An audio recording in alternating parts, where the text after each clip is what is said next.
Joining me today is an Iranian-born Shia Muslim scholar and the president of the Islamic Association of South Australia, Imam Mohammed Tawhidi. Welcome to the Rubin Report. Hello, Dave. Thank you for having me. Which one of us is going to be in more trouble for doing this? Well, I'm already in enough trouble, so hopefully we can share that part. All right, so two interesting things have happened even before we start this conversation. First, you said to me in the green room, nothing is off limits. You said, ask me the hardest questions you can possibly do. Please. I appreciate that as an interviewer, and it's a refreshing thing to hear. I just thought it was interesting that you even said that to me, because it's like, you know, a lot of times people just want to come in and say what they want, but you want to be challenged. You want to go to those places. Correct. I've had many interviews, over 400 interviews in the last 2 years, whether they be on radio or television or YouTube. And I just feel that many people give us special treatment just because I'm Muslim. And even though they know that I do have some conservative views, such as border protection, national security, but even then they still want to give me that special treatment. So I made that request publicly as well. Yeah, okay. Please don't be nice. There's a lot of information I can share. All right, well, I'm probably going to be nice to you, but I will try to get to some of the hard stuff. Okay. Don't worry, it's right here. That's number one. And then number two, right before we started, you requested that normally right behind you there, we have a little thing of wine bottles that are right behind you, and you asked that we removed it just out of your direct shot behind you because you just don't want to get any bonus hate, let's say, which I think is, I sympathize with that position, but it's also sort of interesting because you take all of these very controversial positions and it's like, oh, well, they got him with some wine bottles. It's like... Yes. Well, these issues serve the extremist agenda.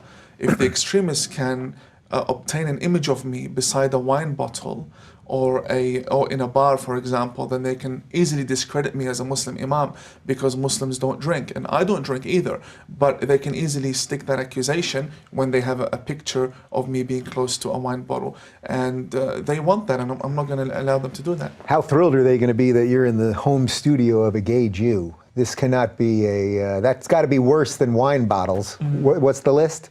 Well, I'd say 80% upset. Yeah, they won't be happy. They won't be happy at the fact that you have a large audience as well. So they try to silence me, and you've got people that try to silence you as well. So, but I'm happy to be here. Gay or not, Jew or not, I'm happy to be here. Yeah, and I'm happy you're here. And all right, so let's let it fly. So first, just tell me a little bit about your history. You grew up in Iran until you were about 12 years old, right? Correct. Yeah.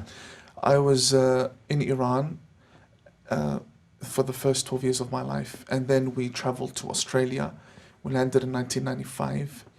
My father is a prominent Muslim faith leader as well, an Imam, and he traveled from Melbourne, which we first landed, to Western Australia and established the first Shia Muslim mosque. And it was originally a church. It was called St. Mary Church, so he left the name St. Mary Mosque. Wow. Yeah, out of respect for the greater Christian majority. Huh. And you see, my father, I learned tolerance from him. He didn't have that belief in him that, oh, it's a church, it's filthy, we can't turn it into a mosque. It was for sale, the people welcomed the mosque. None of these terrorist attacks had happened. People were fine with mosques. And so the first mosque was erected in Perth, Western Australia. And basically I grew up there until 2007. I was raised amongst scholars and Islamic teachings in a very conservative Muslim family. I come from... So what does a conservative Muslim family mean? A conservative Muslim family goes the extra mile to be extra religious. So we wouldn't even go to banks or shopping centers that played music, let alone listening to music ourselves. Whereby other Muslims would not listen to music because it's banned in mainstream Islamic jurisprudence. They would still go to shopping centers and attend music lessons in school, but we were very very conservative. I couldn't wear anything shiny or anything like that, such as watches or necklace or anything like that. What was that like for you, just as a young person? That, I'm sure you knew that music was out there. I'm sure you knew movies were out there and video games and the rest of it. Yeah, I had never been to a cinema until I was 20 years old. Wow. I've never actually completed a movie. Now, I'm not here to play the oppressed person, and it was harsh, and I they were know you mean are to not. me. But I try to be as honest as I can. I didn't know what that life was like. So the life I was living was very normal. It was, this is how life is to me. I didn't know there was another life. And in fact, when I first moved to a public Australian school, I was shocked that we actually had people that were not Muslim, because the school I grew up in I was raised in initially, completed my initial studies in Western Australia. It was a private Muslim school, also a conservative atmosphere. So the house was a conservative atmosphere, school was a conservative atmosphere, up until 2007. I go back to Iran, and then you've got Sharia law everywhere. Wow. So I've never actually had time to be open to the rest of the world and just accept everyone. And that happened after, my family was oppressed by ISIS in 2014, when I was still there studying. And it just hit me that this can't be the way we were supposed to live. Yeah. Do you remember the moment that it hit you? Was it finally going to another school? No. I was an Islamist, a fundamentalist, and an extremist as well. Yeah, okay, so I'm going to, later in the interview, let's define some of those terms, because I Okay. think people get lost a little bit in the difference between Islamist, jihadist, fundamentalist, etc. Okay. So put it to you this way, I wouldn't have sat with you Yeah. before 2014. I wouldn't even shake your hand, because that was the mentality that I had. Complete rejection of the West. And I was walking in the holy city of Karbala. It's a Shia Muslim stronghold, and the speakers of the sacred shrine of Imam Hussein announced that Mosul, which is Mosul, the Iraqi city close to Baghdad, had fallen under the authority of ISIS. Mm-hmm. And that's an hour away from where I was. So that's when it really hit me. And then as I tried to leave the country, I found a lot of struggle, because airports were now blocked. These guys were shooting down airplanes. And the Australian passport that I had saved me. I was given priority, and I returned back to Australia. But before all of this happened, my uncle was kidnapped, burnt alive, who served in the Iraqi army. Jeez. And we had to go receive his body from Baghdad. So this whole scenario woke me up. And when I came to Australia, I saw that, hang on, Muslims are killing Muslims. I've been interrogated in Iran for several times for my views and opinions. And the Muslims in Australia are playing the victim card, crying Islamophobia. So then I started to form diplomatic relations and public relations to combat extremists. So what was it like right when you got onto the scene, right when you started being more public about this? Because I'll be very honest with you, when I first saw you on Twitter and you were tweeting about some of these things, I thought, I can't, well, so immediately everybody was like, Ruben, you've got to have Imam Tawhidi on. Everybody was saying it, and I was like, this guy just came out of nowhere. I can't just magically sit down with him. I am not perfectly versed in all of these things, obviously, and I don't want to be used as a pawn, basically. So what was it like as you started talking about these things from the inside community and the outside community? Okay, the inside community knew who I was because of my lineage, because I descend from the companions of Prophet Muhammad, one of the early converts from Christianity into Islam, and shared their wealth and their military and their tribes and everything, military power with Prophet Muhammad, and they went throughout Arabia in all the wars. And I've written in my book that they're terrorists. So my prominent lineage, my father, my grandfather, and also the fact that I was close to the Grand Ayatollahs and I was ordained publicly as an Imam. So the inside world of Islam knew who I was. Yeah. And I still had Facebook, I still had Twitter, very humble following, a basic following, but I was still known. Not the big Twitter star you are now. Well, life changes. Yeah. So what happened was the Muslims knew me. And there are many forums now dating back to 2008 that discuss what I'm doing. So they knew who I was. Right. But as you started speaking up against these I things. didn't have plans to speak out. I didn't have plans. I'm going to be honest with you. Many people think that I have an agenda. I didn't have any plans. I was discovered by, look how I'm putting it as though, yeah, but American Idol, Australian Idol. yeah, Let's go. I got a call from Channel 7, one of the best Australian channels, top channels. And they had a program called Today Tonight. And apparently they Googled Imam, Adelaide, Muslim, just to get a comment. Yeah. So they came in wanting a 3-minute comment on a certain issue. And I gave them a 30-minute talk about the Muslim community and everything. And so they take that, and then the director gets in touch with me. And they're like, we can do a lot with what you're saying. And you have this we didn't know. So then I became known in the area nationally and then internationally. And I had a few heated exchanges on Australian television, Sunrise.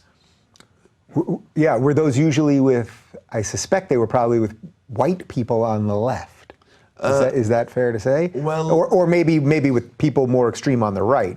Well, something to that effect. We did have several interviews where the host was a leftist and the other guest was an extremist Muslim, and they would gang up on me and give him more time and not give me the right of reply.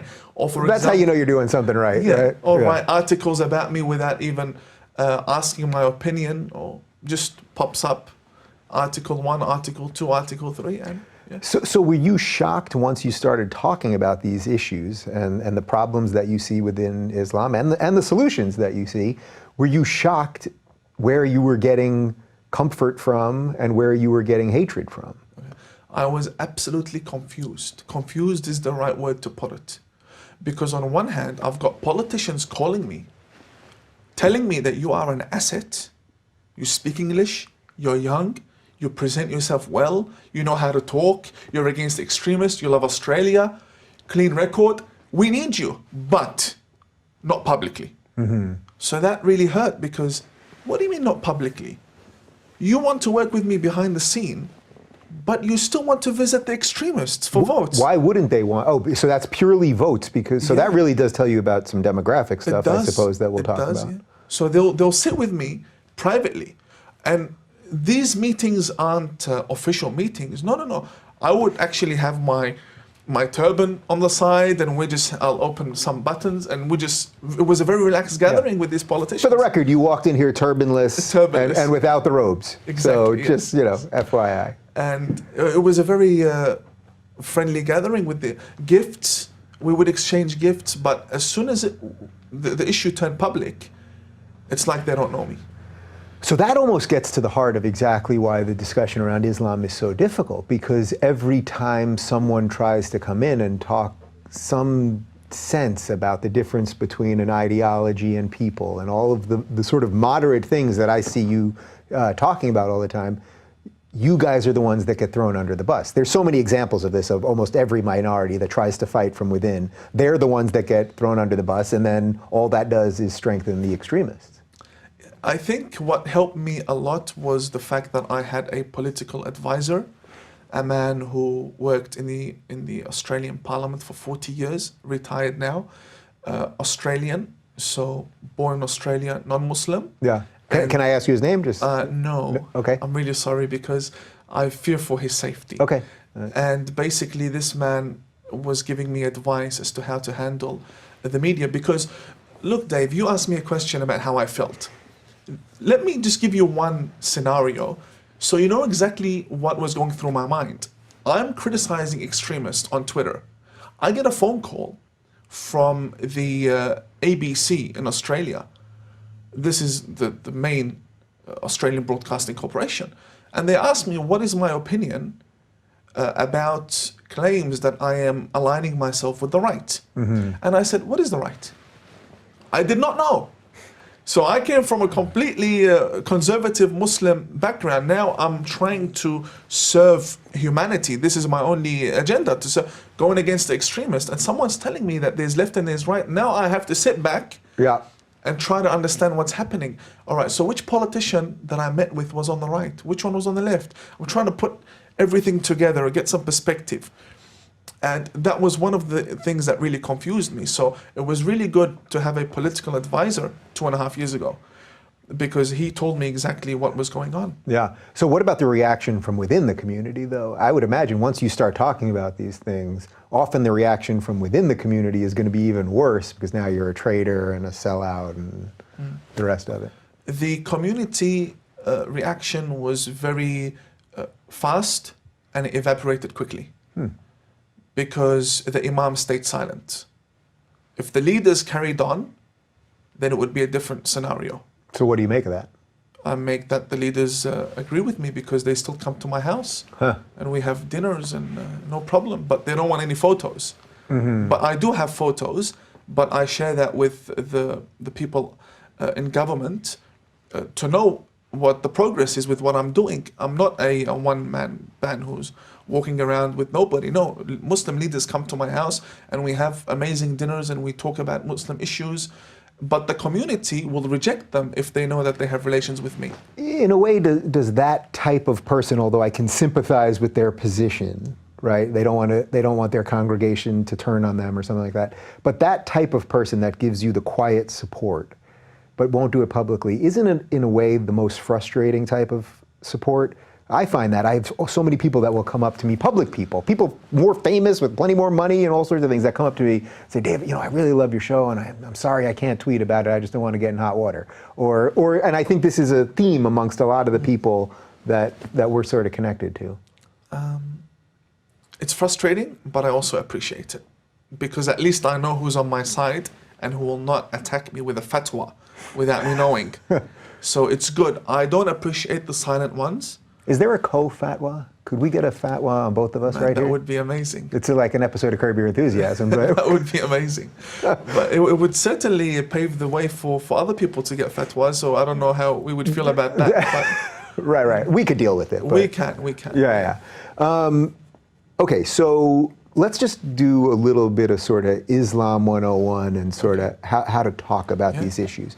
So when I first sort of became interested in all of this, most of my audience knows my sort of political evolution, but it was the night, and I suspect you've probably seen this, that Sam Harris, the neuroscientist, was on Real Time with Bill Maher, and they were talking about the difference between Islam, a set of ideas, and Muslims as people, and that you shouldn't be prejudiced, but you should be allowed to criticize ideas.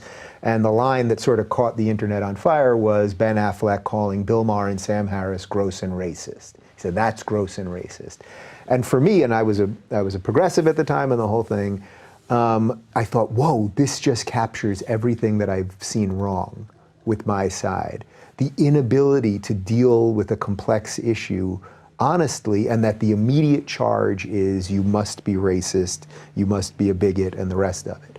So first off, can you just talk a little bit about that, just how you can talk about a doctrine, any doctrine, but in this case, through an Islamic lens, and then how you can do that, but then not be racist or prejudiced towards people? Okay, that's a very dangerous area to fall into, because I'm not a political commentator. I am trying to change the mentality of a community, at least on a local level, socially. I might not be able to change Mecca and change the whole religion, but at least where we live, we want to have a peaceful community. So I'm trying to present a better example for the moderates or the vulnerable ones than the extremist imam in their own mosque. So it is a very dangerous field, because the moment you lose their trust, you lose a Muslim man's trust, or any Muslim individual's trust. If you then recite the Quran, they'll say you're lying, because they lost your trust. It's finished. They don't trust you anymore. And I find it very difficult to get that point across. However, what I do is I use a lot of quotations. And so it's not my words. I quote certain issues and I refer to certain social events and I comment on them. So I try my best not to make any statements from myself, because the level of mentality within the Muslim world is that, okay, as long as it has a divine coating, then we'll accept it. If it's from Tawhidi himself, then it's man-made. So if it's divine, they also can't reject it. So I try to use a lot of quotations. Okay, so can you give me an example of, say, a quotation and then how you would approach it? Definitely. For example, when I speak against stoning, I can refer to the most sacred book outside the Quran, the Bukhari, and show that the stoning began when two monkeys were throwing rocks at each other in Bukhari, throwing rocks at each other, and the companion of Muhammad saw them and said, okay, so that monkey must be a female and must have cheated on that male, so he's stoning her, so we must apply that. And this is the most sacred book after the Quran. And the Quran itself does not have a verse on stoning because a goat ate that verse. So what I do is I bring these sacred scriptures that speak about stoning, how it began with monkeys, and and the verse that was supposedly there was eaten by a goat, and I quickly say, well, this is a monkey teaching. It sounds funny as though I'm having a go at them, but the evidence is there. Yeah. Okay, so we can talk about these issues. A certain amount of people all over the map are going to not be happy with either one of us. What do you have proof of some of the inroads that you've been able to make in terms of de-radicalizing people? The extremists are so frustrated with me. They're trying to ban me. I've got diplomats in the Pakistani government that try to shut me down. Are you banned on Facebook as we tape this right now? Yes. You were banned a couple days ago. Can you just explain to people what you posted? Because I retweeted. It's incredible. I wasn't sure if the ban was still up. I was going to say hopefully it's still up by the time we post this in a couple of days, but hopefully not. The amazing song Jihad Bells, Jihad all the way. I got that song and I posted it on Facebook and I said I share this song every Christmas because the extremists don't like it. Therefore, please share it. And it's a funny song. It ridicules them for what they're doing. And Facebook shut me down for 30 days and said that was hate speech. And that was it. So I find it very ridiculous. This is the 9th time Facebook has blocked me or banned me or unpublished my page completely in 2018. So it's, Twitter has never suspended me, not once. Yeah. Nothing. What do you make of what's going on with our ability to talk about these issues online? So you haven't been suspended by Twitter, but this has happened a bunch of times on Facebook. Yes. Do you know my friend Faisal Al-Mutar by any chance? So Faisal, who is one of my best friends on earth, I love the guy, I adore him. He has been banned several times for tweeting out for posting on Facebook several things like that. It's like, do you think they realize they're actually emboldening the extremists the more they try to take people like you out? Well, they definitely do, because the extremists only operate as much as they do because they know that they can operate with no criticism. Or if there is criticism, it's only 1 or 2 accounts that are speaking against them. So by shutting me down, I mean, that's a big win for the jihadists, because let's not forget, jihadists use Facebook friend recommendations to build cyber societies, the cyber caliphate, and it's a real study that Facebook's been falling into this trap where its website recommends jihadists to each other based on the pages they like. And, so now they have this community, and Twitter is the same. Twitter recommends friends to each other. So these guys have that advantage with the help of Facebook and Twitter. But we don't. When someone likes my page, the next person that comes on is a right-wing figure. So the people say, okay, we're not going to like this page and we're going to unfollow this guy too. Yeah, it's incredible. You're fighting an ideological war at some level and an algorithmic war at another level. So let's just do some of the definitional stuff. So first off, you've mentioned moderate Muslims sometimes. So what would you say are the categories, so to speak, of Muslim people? Okay, well, there's a Muslim who believes in God, believes in the Prophet Muhammad, believes in the Quran, and just an average person who, and this is me speaking in the West, believes that they should pray 5 times a day, fast in Ramadan, celebrates the Muslim celebrations. That's about it. That's the definition of a Muslim. Yeah. But could you be less than that and still be Muslim, so to speak? So you couldn't be just sort of nominally secular Muslim where you don't pray 5 times a day or something? Then you're just Muslim by name. So you would say that, would you say that's ex-Muslim? So there is a growing, I wanted to ask you about the ex-Muslim community also, but so you would say that's just, you would say that's actually not Muslim, that's just sort of... Look, a Muslim, the term Muslim is taken from Islam, which means submission. So when it's a verb, a Muslim is a man who's submitting. So every day you're praying, so you are upholding that name of being a Muslim. If you don't pray, then you're just Muslim by name. You're not an actual Muslim. Right. You're not an ex-Muslim because you haven't denounced the religion. You just missing prayers or drinking alcohol and so on. Right. So do you have any idea the numbers of that amount? I would imagine in the West that that's probably a very large percentage of Muslims. the majority of Muslims believe in God and pray. And there are also Muslims that believe in God, Allah, believe in Muhammad, but don't pray. Right. So I wouldn't say that's an issue for us. They can pray or not pray whenever they like. For me, it's the more extremist ones, and then trying to differentiate between the moderate and the extremist. Right, okay, so we've got sort of just the ones by name only, I get that. The ones who, let's say, aren't practicing, but still are, they were born Muslim, they're Muslim. Then the ones who are not practicing are the ones the West refers to as moderates. Right, so that's where I was trying to get with this, to understand what your definition of moderate is. Yeah.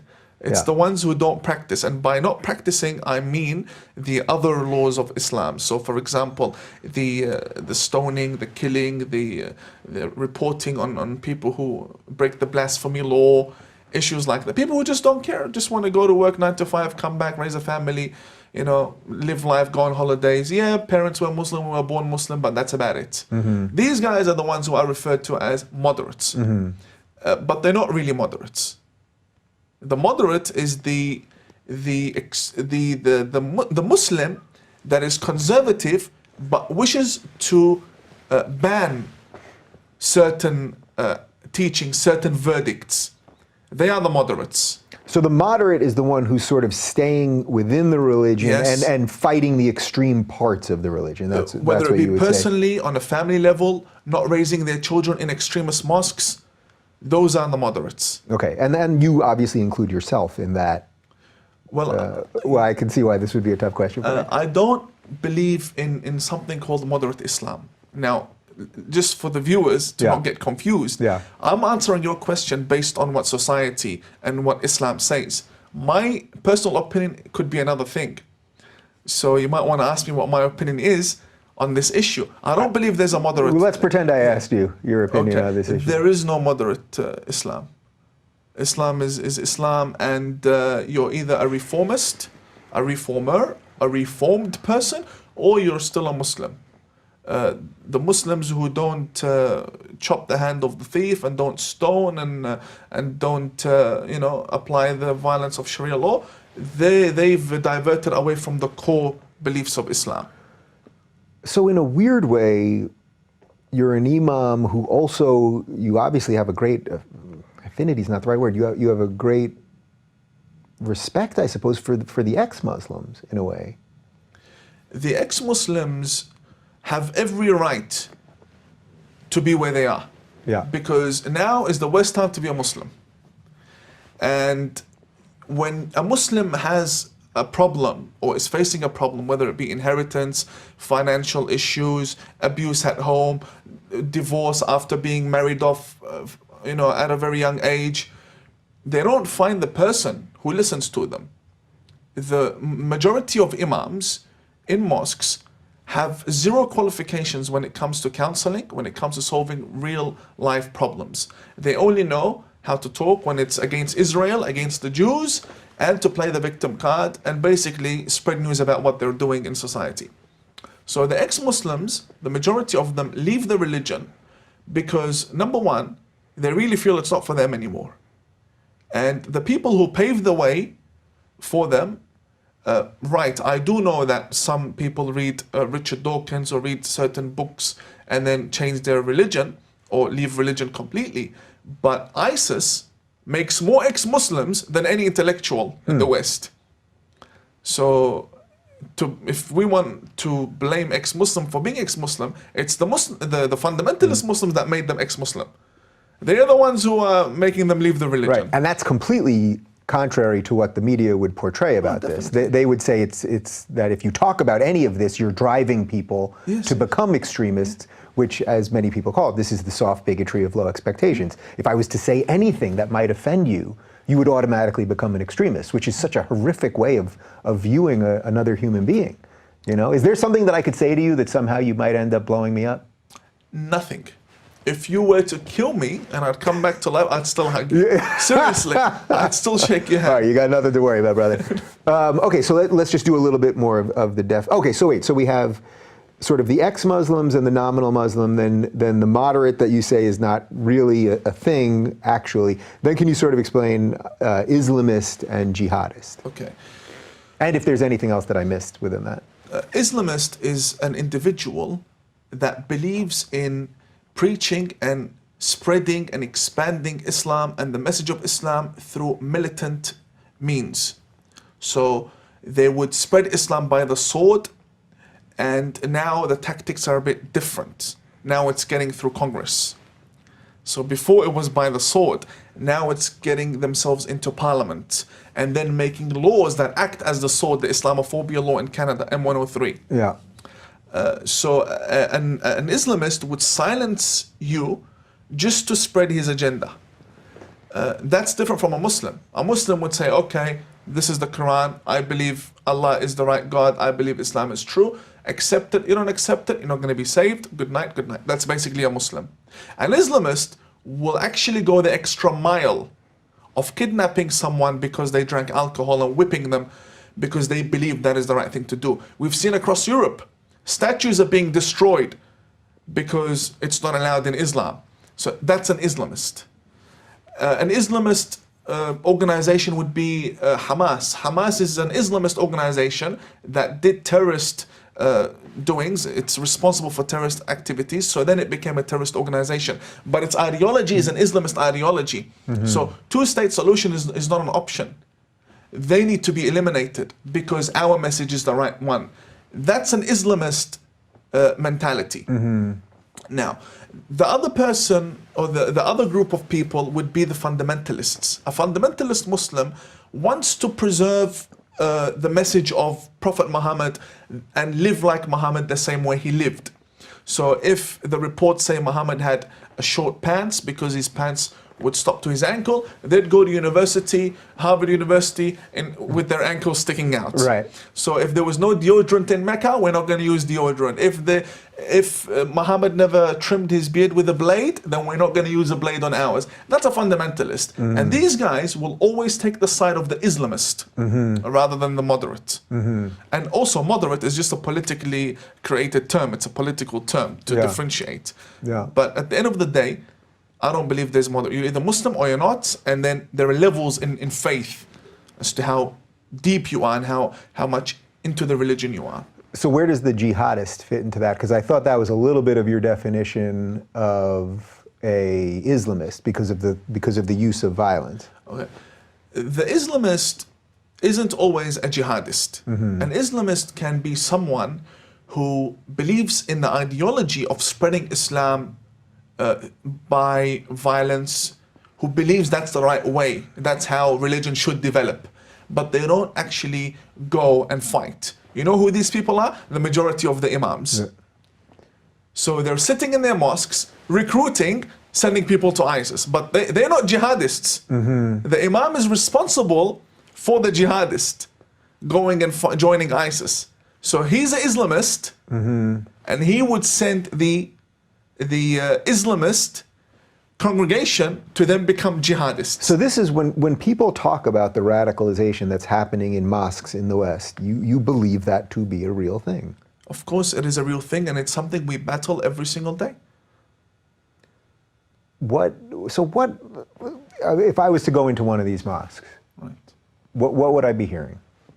Well, firstly, because of your beard, you'd be welcomed. I'd be welcome. I'd have to lengthen this a little bit. Okay. Yes, you'd be welcomed. Yeah. Okay. And a fundamentalist mosque would definitely frown upon you if you had shaved your beard completely. Mm-hmm. So beard, you'd be welcome. So if you don't have a beard, you actually can't even go in. No, probably. You can. They'll just tell you what's wrong. Are you a woman? Yeah. Are you a Jew? Why? Because the reports say that the Jews that came to fight Muhammad had no beards on. it was a sign of going to war. In Arabia, the sign of going to war would be to shave your head. The Jews in Arabia would shave their beards, so that you can tell who is who in the battle. Jesus. So Jesus. yeah. So the Muslims kept their beards. Yeah. Okay. Okay. Right. So it's not a crime. I mean, there are many reformers who don't have beards. It's no big deal. Many Okay. Muslims don't. I grow this out. It's a week from now. I say to you, Let's go. Imam, get me to one of these mosques. I Okay. want to know what's going on. I walk in with you, let's say. On a Friday prayer. Yeah. Yeah. Well, just tell me what is actually being spoke of that is the place from where it goes from an Islamist ideology to a fundamentalist ideology. What are people hearing, basically? Okay, well, firstly, it depends on the speaker. It depends on the imam. Of course. There are Islamist imams who say in closed circles what they will not say on the pulpit because of the laws in the West. And then there are imams who would go on there and say things nobody could ever imagine would ever be said in the history of Islam on the pulpit. They would just say it. So there are two... In the West. In the Some West, of them are doing this in the West. I mean, In we the see West. this out of Canada a lot. Yeah. Just these incredibly awful things that people that they're saying. Memory has a wonderful archive Yeah. of all of these issues. YouTube is another great source. And the issue is, the mosque records the imam and uploads it on YouTube. So it's nothing being discovered. They know that the world is going to react this way, and they still continue to produce this content. And now they're speaking in English, which makes my job a lot easier because I have to translate sometimes, but now they're just saying it in English. Yes, we want to be heard and we want to conquer. And So when I see these videos, and Memory does a great job of the translations, when I see these videos, but let's say the ones that aren't translated from Canada, for example, they want that message to get out of the mosque. Like, you would think that's contrary to what they would want. You'd think it's like you'd want to keep it sort of radicalized within so you can put a good face on things. But you're saying when they're talking about this and that with the Jews and the gays and the this and that and the other thing, you're saying they actually want that to get out there because they're the ones putting it out. yes, and also there's a concept of the one Muslim nation, and it's called the Muslim Ummah, Ummat al-Islam, the Islamic nation. Now, what it is basically a Muslim is a citizen of two or more nations. One, the nation they live in, America, Australia, the UK, and the second one is the nation of Islam, not Farrakhan, but the actual Islamic nation. So if the Mufti in Mecca issues a fatwa, an Islamist sitting in LA would commit a terrorist attack. You see that connection? Yeah. So when So if Salman Rushdie's at Starbucks, yes, and someone in here. Iran issues a fatwa, they'll get him here. There's a link, and no other religion has this power, unless it's an organized organization that targets people and sends hitmen. But no other religion has this power. An imam in Mecca would say that the Jews are the enemy, or that the Christians are the enemy, knowing 100% that there will be a Muslim who would go and commit a terrorist attack. He doesn't even have to look for him. He doesn't need to do anything. He just knows there's a Muslim who will get this and will do the job. No other religion has this. And we see it several times where in Russia, they killed I think it was, in Turkey. I think it was. A Russian ambassador was shot dead. oh yeah, Yes. there's video of it. Yeah, Yes. yeah, just right in the museum or something. He Yeah. was supposed to protect him, and he said, for Syria. And we see Oh, this yeah. every single month. An act doesn't go by without someone in the West committing a terrorist attack and saying, this is for Syria. This is for Iraq. What's that link? And this confuses our intelligence departments. They've never seen anything like it. So when we're speaking about imams uploading videos online, they're actually contributing to that platform of the Islamic nation. Whoever's out there, this is our message. So I know you're a free speech guy because I see you tweeting about it all the time, and then you're exercising your free speech here. It's a beautiful thing. What should be done? Now, I don't mean just from the inside conversation. Say you meeting with a more fundamentalist imam and trying to, get him back, let's say, towards the center or something. But what should be done by these states? What should Canada, what should the United States, what should Australia be doing? Because they're using the freedoms of the West against themselves. I mean, this is as difficult a free speech topic as there is for the true free speech people. Yeah, they're fighting for democratic rights to be applied for the extremist, for the Islamist, when the Islamist doesn't believe in democracy. They will use democracy to destroy democracy and then establish their own belief system. Now, what can we do? I think, and I say this all the time when I'm having dinner with a politician or a premier or anyone, and I say, your political party is finished. You guys are infiltrated. And if you email me, I'll send you reports about one or two of your candidates and what their backgrounds are like. And they remain speechless. And I'm not speaking liberal, I'm speaking conservative party. I'm speaking parties who, we have hope in. Okay, these guys will seriously serve the cause of national security, will, tighten the situation at the borders, won't let these jihadists come in, refugees who end up being jihadists, we've had them in Australia. So these guys are being infiltrated. So number one, what we can do. So what does that mean, they're being infiltrated? Meaning that there are actual operatives within the political parties? I mean, I just had Brigitte Yes. Gabriel on, who talks a lot about the Muslim Brotherhood's long plan. Yes, that this is definitely. an actual plan. Yes, it's one of the main plans to infiltrate political parties and then make their way into positions where they can change or make the law. And we've seen this numerous times. I mean, my book, I speak about a lady, Khatib. I mean, she became, well, she's deceased now. She passed away, but she actually said that her long-term goal is to make all of America Muslim. And she was getting grants from the American government. She Yeah. was overseeing educational curriculums. And you see this, I mean, even in the United States, I'm not totally sure this is her name. Ilhan Omar, is that her name? Yeah, The representative in Minnesota, Yes. who just got elected. And, they found old tweets of hers where she's saying, the Jews or Israel has pulled the wool over something and Allah has to take care of this. And then the entire time that she was being elected, she kept saying she's against boycotting Israel. The day she gets elected, now she's for it. So this is not just pie in the sky stuff that you're talking about. Everything you see in the Muslim world when it comes to politics is all studied, is strategic, it's all planned, well funded, well organized, and they know exactly what to do and when to do it. All the media that's going on now against the organizations such as CARE, they do no harm to CARE whatsoever.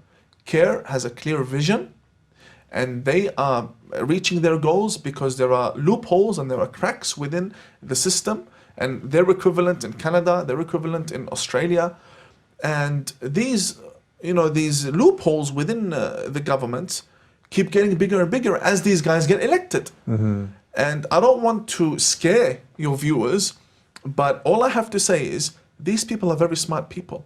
They're not what the media says, that when they actually attack, then they're mentally ill, or these people are minorities. No, they're very strategic and they're very, very smart, which is why intelligence services around the world need hundreds of millions of dollars just to keep up with what these guys are doing. That we need these resources to understand how they operate, and they keep learning and they're getting better and better. What do you make of the progressive alliance, seemingly with Islamists? To me, this is like the biggest piece of this. That you've got certain pieces of the left that are just useless idiots, basically. Or they're useful idiots. Not useless, they're useful because they're allowing these people to attain power in the name of tolerance. And it's like, well, you guys will just be the last ones to be beheaded. I mean, that's really the way I see this thing playing out. First, when I was a fundamentalist, Islamist, someone who rejected the West, rejected dialogue with the West, my best friends from the outside world, and I wouldn't say they were friends who I knew personally, but the people who I considered our friends, our allies, were the leftists. So when I was a fundamentalist Imam sitting in Iraq or in Iran, and I'm on social media, there were certain people I liked, politicians I liked, Jeremy Corbyn, a hero, people like that, Hillary Clinton. Every Muslim, every extremist Muslim in the United States votes for Hillary Clinton. This is a fact. I'm not saying all of them vote, but those who do vote Hillary. They would never vote Republican. Right, so can you explain that connection there? There's a common agenda. It's very common. I mean, you take a look at what these guys are doing. It's very common. Look, extremist Muslims just want to operate. Who's going to give them that free room to breathe? They'll vote for that person. And Hillary and Obama, these guys, they funded ISIS. They funded ISIS. They funded the Mujahideen, the jihadists, these rebels who killed my family. These guys fund them. So the extremist, at the end of the day, is not seen as a threat by the Democratic Party. They visit them every Ramadan and they sit with them every Ramadan and they welcome each other. So what do you think? Okay, so I'll go with you on that, but what do you think then is in the mind of Hillary or Obama or any of these other lower level politicians that then I would say again are useful idiots basically? They don't understand the threat that you're laying out here. Do they? Are they in? Like, what do you think is actually going on in the mind of Hillary when she's doing these things? No, she and we don't even have to make it about her so specifically, but any of these people. No, she understands the threat, and so do many people like her. They know the threat of what they're doing. I think they're just greedy because they know they can't be touched. So she's protected. She doesn't care about anybody else. It's Right. greed. But that protection doesn't always last, right? I mean, Well- this is a fool's game, right? It doesn't last, but I mean, I think she's guaranteed for the rest of her life she's going to have that protection at least. Because, in Iraq, we had the same situation. How did ISIS get in? ISIS got into Iraq because certain politicians played the diversity game. Why have borders with Saudi Arabia? Why have a wall? Just let the deserts be open. And then these cars came in from around the world and they took over 40 minutes away from Baghdad. I mean, then politicians, when their family members were being killed, they woke up. So maybe that's what it takes. That you experience the threat of jihad personally, then you'll understand where Imam Tawhidi is coming from, and people like Dave Rubin who understand what Imam Tawhidi is saying. Maybe some people will wake up. But then again, that's another world of politics. So let's talk about immigration a little bit, because there's been sort of a thread through this. You're for strong border protection. I mentioned to you right before we started, I was in London a couple months ago, and I hadn't been there for quite some time before that. I've been there twice this year, and the first time I was there, one of the things that was shocking to me, it's just viscerally shocking, and it has nothing to do with bigotry or hatred or anything else, is that I was in, the Harrods area, right in the sort of center of London, and the amount of women that I saw in burqas. I mean, only eyes, that's it. Now, I have no problem with those people individually, of course. But seeing this amount, I mean, I'm talking, it seemed like at points 20 or 30% of the women. Now, if I had seen 30% of the women dressed in traditional Mormon clothing or dressed as Orthodox Jews, I would have also thought there's something strange going on here. Let's put it that way. That's what I just like, this is something odd going on here. Can you just talk about that related to Western countries and then how that's related to immigration? Very simple. You see how I had to even ask the question in a way Yes. that's like I'm apologizing just for seeing something? It's like, it's pathetic, yeah. It's very simple. The West has become weaker, they've become stronger. They're telling you this is the norm. In fact, this is the encouraged norm. This is how we're going to dress. You're going to look at us and you're going to turn away if you don't like it. That's basically it. That's what's happening. Now, are these people extremists? Of course. I'm not saying every lady that wears a burqa is an extremist. What I'm saying is, because, this is between us on camera. Yeah. Don't worry, it's just going to YouTube. Yes. Some of the filthiest women to ever exist are ones that wear burqas. Seriously. Hookers, they wear burqas because they don't want their faces to be known. And, now in Baghdad, from the reports that come, because, I speak to officials, they tell us that they have a problem with prostitution, and the women are wearing burqas, and they want to stand out from the other women that are wearing burqas. So what they do is they flip their attire inside out, but it's all black, but all you have to do is focus on that thread. Is it inside out? Right? So an inside-out burqa, prostitute. Exactly, in Baghdad. And some Muslim areas, if a lady went in there with a burqa, they know she's up to something. So this isn't Islamophobia. Right. This is Muslim areas. Oh, what's she up to? So it's none of that, oh, I wear it to preserve my modesty, no one's going to hit on me on the street, no catcalling. No. In fact, some guys go out there just to look for these women because they know she's out for business. Yeah. Now, not all of them, but this does exist. For the women who live in the West, who wear burqas, there are several types of women. One that's forced by her husband. The second type is the type that would divorce her husband if he told her to take it off. Mm-hmm. And the third one would be someone who's just trying to fit in with all of this. We are the rebels in society. Mm-hmm. We are the real Muslims. That's basically my analysis of the situation. Yeah.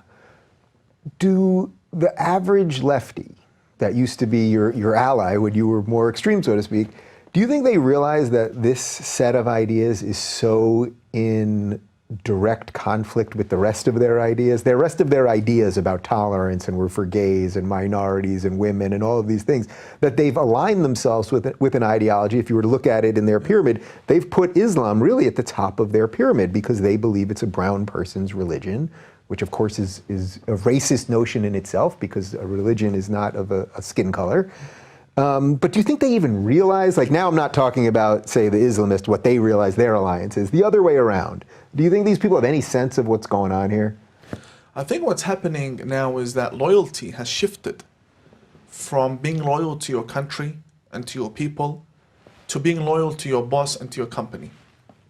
So I've seen journalists who would write wonderful articles about me. The moment they get a job in a left-leaning outlet, it's like I'm the worst person they've ever known.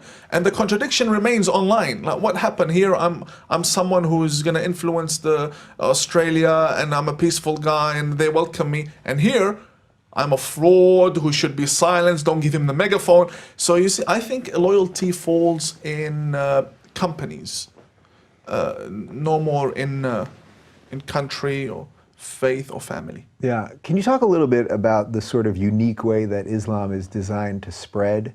So are you familiar with Dr. Bill Warner, who does politicalislam.com? So one of the things that he said when I had him on, I think this is probably over 3 years ago, that I thought was interesting, he said that religions are designed to spread differently. So Judaism, for example, it's very hard to convert. You have to do a lot to convert, but if you want to get out, you just basically say, I'm not a Jew. Every Jew would be like, you're still a Jew, and then that's it.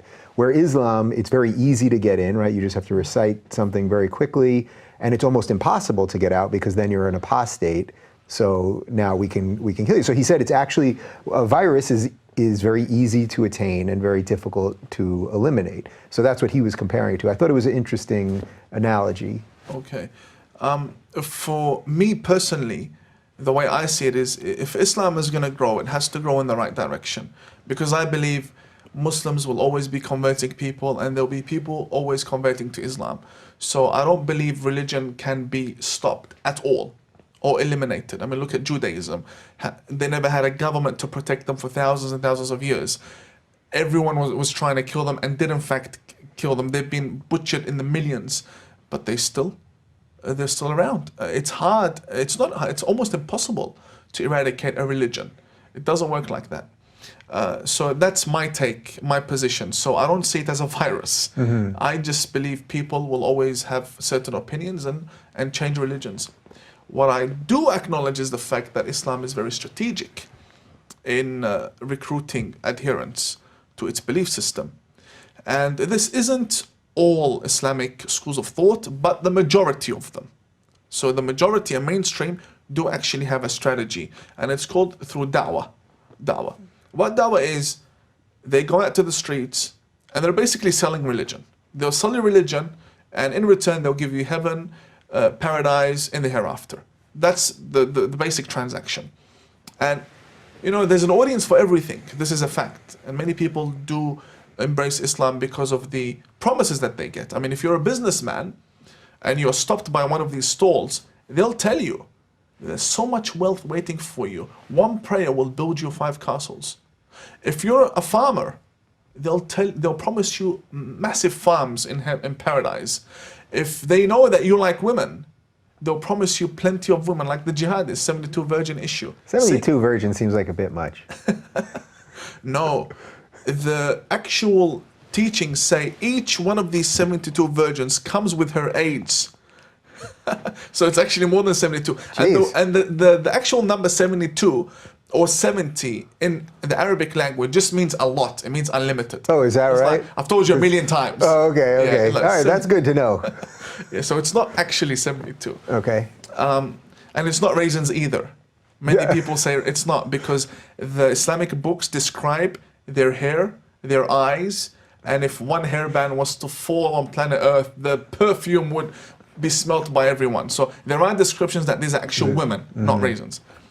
So the strategy of Islam spreading is very unique in the sense that their unity in their theology is unbreakable. It's impossible. I mean, a Muslim would unite with a Muslim against a Christian, against an atheist, even if he knows his brother in faith is wrong. So then how are you a Muslim? And that's the thing. When you ask them, are Shia Muslims Muslim? They'll say no. You ask the Shia, are the Sunnis Muslim? They'll say, not real Muslims. Then the Ahmadiyya will say, both of these guys are not Muslim. I'm the real Muslim. And then both the Shia and the Sunni will unite against the Ahmadiyya and say, he's not the real Muslim. So it's a struggle within Islam itself. It's a problem. And they fall into many contradictions because of this, because Muslims kill Muslims every day. Muslim governments bombing other Muslim governments.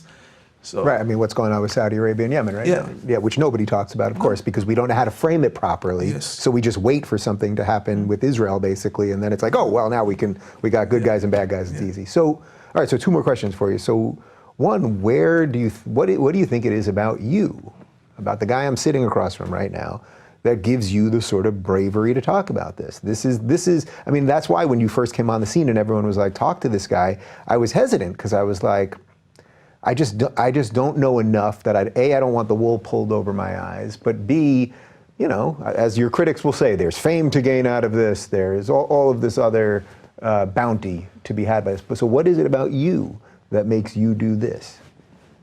I'm nobody special. I swear, I am nobody special. I'm just a regular guy who grew up in a Muslim family, was trained in Iran. Life put me in this position, ordained as a scholar, came back to Australia, started meeting with politicians. It worked out really well. More politicians started inviting me. We started working with parliaments, advising senates, and I have a Twitter account that I'm active on. I have a foundation and organization, basic stuff. And I speak out only because I've always been outspoken about when I was an Islamist, I was an outspoken Islamist. So let's put it that way. What does an outspoken Islamist sound like? You don't want to hear it. It's horrible. Yeah, I was outspoken.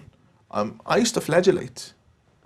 I don't know if you've seen my pictures. No, but you actually used to do it. Yeah, I was. Wait, can you explain what that is? I would cover myself in my own blood. Absolute flagellation. So, you know, I'm not a convert into the religion. I've come from that whole lineage and lifestyle. You got cred. Yeah, but people usually ask me, what red pilled you? And because this isn't politics, this is religion, I just don't know how to answer that. But I think the best way to put it is that I have always been outspoken and I'm not afraid. In fact, I am afraid of the fact that I'm not afraid, because I can get myself into serious trouble. I've said certain things in front of certain people that I've had to leave the country the same afternoon. Yeah, well, your Twitter bio used to be something to the. Do you know it exactly before I butcher it? One day you will hear that I have been killed, and the news will speak about it. That was my first Twitter bio, and then I changed it simply because I had a meeting with state intelligence, and they said, you know what, you could be giving ideas to certain people, so remove it. So I put peace advocate, things like that. No. But I do have a great security team, and I'm very grateful for. Yeah. All right, so my last question is this. Paint me two roads of the future. Give me two pictures of the future. I want the future that you want to build, and then I want the future, if that does not get built, what does that look like? So you can do either one first. The future I want to build focuses on the West and the West alone. The Middle East isn't my area anymore. Because me having this interview, something like this in the Middle East, would see me killed the same week. So the best way to reach the Middle East is through social media. And I've got my accounts in Arabic, I've got accounts in different languages where I have translators that do that for me. But my main vision and my effort and energy goes into the West. And I would like to see all Islamist extremist centers shut down. The people who are fundamentalist and have been sponsored by terrorist organizations such as CARE to lose their positions in government.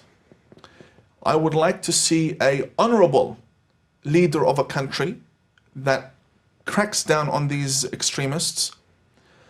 On the other hand, I would like to see the so-called moderates or just the regular Muslims speaking out more, and their imams being more vocal against the extremists, and have this unity as a society. You could be Jewish, I could be Muslim, our friend could be Christian, and we could just sit down and have a meal together, shake hands, go to a match, watch a match together, watch a movie.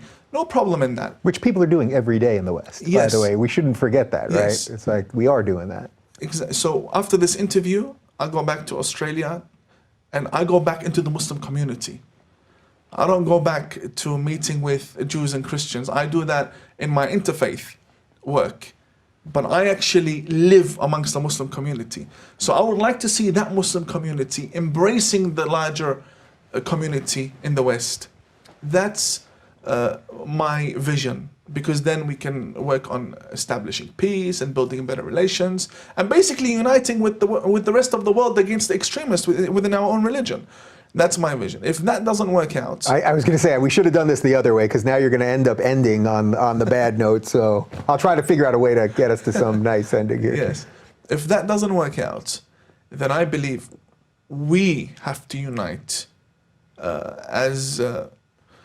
because there will always be Muslims who have conservative views. Do you know how many Muslims vote for Trump? Many. They fled from the rulers who Trump is now putting in line. So they would vote for Trump just for that very reason. That they know that their rulers back home can't start war with other countries who are allies with America. So many Muslims vote for Trump. Well, that also is the ultimate irony of the alliance with the left, because it's like you're taking a group of people who are inherently conservative, who hold conservative religious values, and then you're allying them with people that hold none of those values, and they're going, please join us for now. Yes. I think if my vision of the West doesn't end up being successful, then we need to unite as the revisionists, reformist Muslims who are completely against what's happening, unite with the Jews, with the Christians. Let's put far left, far right aside, and let's just speak as humans who are concerned about national security. We need to unite on a professional level. It's not enough to speak on YouTube and to tweet. This isn't enough for me, which is why I go and I sit with politicians, because I want to get something done. So we need to unite either now or unite in a much more global style in the future. To end on a positive note, I'll tell you this. The Islamists are worried now. Maybe not showing it too much because they're getting people into Congress and people into parliaments, but they are worried. They've lost a lot of territory. The caliphate that they dreamed of. They've lost ISIS. They've lost a lot. I mean, the United Arab Emirates is shutting them down. Austria shut down deported 60 imams back to Turkey. I mean, we are doing things that harm them and harm their agenda of death, basically.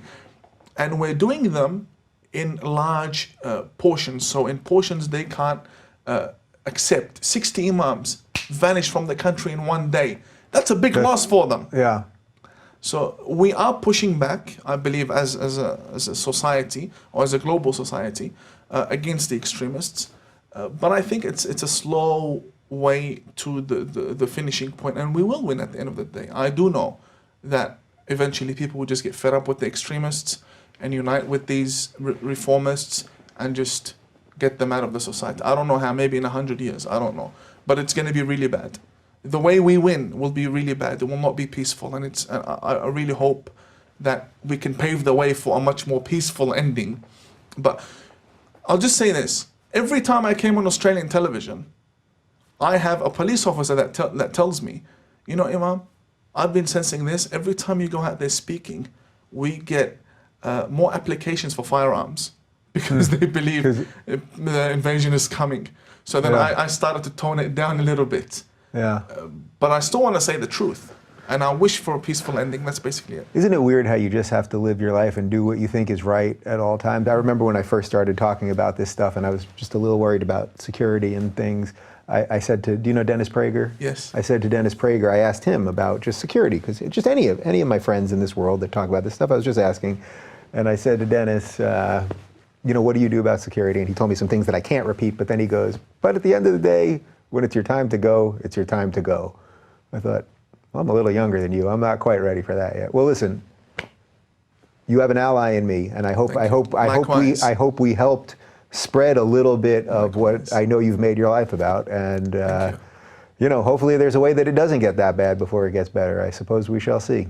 Definitely. Thank you so much for having me today. Yeah, and I'm sorry we can't hang out tonight, because I would have loved to, but I'm a little crazed at the moment. And for more on Imam Tawhidi, follow him on Twitter before he's banned at Imam of Peace.